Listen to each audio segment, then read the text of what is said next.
OPM bikin susah kepung bandara hingga sipil kelaparan, ketakutan lihat infanteri datang. Batalion Infanteri atau Yonif 751 VJS berhasil menguasai Bandara Agandugume di Distrik Agandugume, Kabupaten Puncak Provinsi Papua Tengah, Jumat tanggal 5 Juli tahun 2024. Sebelumnya, bandara tersebut dikuasai oleh Organisasi Papua Merdeka (OPM) yang melakukan pemalangan, sehingga bandara tersebut tak dapat beroperasi. Kepala Penerangan Kodam 17 Cendrawasih, Letkol In Chandra Kurniawan menyebutkan, aparat dari Yonif VJS berhasil menguasai kembali Bandara Agandugume. Misi kemanusiaan tersebut disambut antusias oleh masyarakat Agandugume dengan penuh haru. Mereka menyambut kedatangan prajurit Yonif 751 VSJ karena selama ini mendapat teror dari OPM.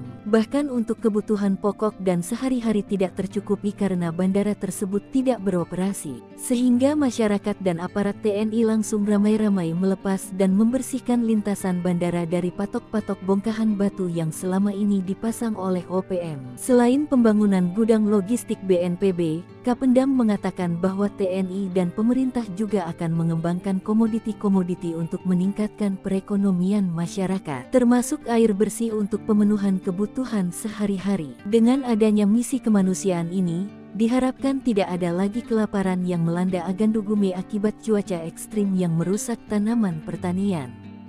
Semua ini telah sesuai dengan instruksi Bapak Presiden Republik Indonesia agar masyarakat terhindar dari bencana kelaparan, kata Kapendam. Seperti diberitakan sebelumnya, juru bicara Jubir Tentara Pembebasan Nasional Papua Barat (TPNPB), sayap militer OPM, Sebi Sambom, menyampaikan bahwa di wilayah Distrik Ilaga sejak Kamis, tanggal 27 Juni tahun 2024 telah terjadi pengerahan pasukan militer dari Mimika. Terjadi penurunan pasukan militer dari Timika ke Ilaga dengan senjata, bom dan logistik perang memasuki Kabupaten Puncak, kata Sebi dalam keterangannya pada Kamis, tanggal 4 Juli tahun 2024. Kemudian pada Jumat, tanggal 28 Juni tahun 2024, aparat militer dengan peralatan perang dari Ilaga tujuan ke Distrik Agandugume dikerahkan untuk membangun pos dan gudang logistik dalam misi pertahanan negara membendung pergerakan pasukan TPNPB OPM.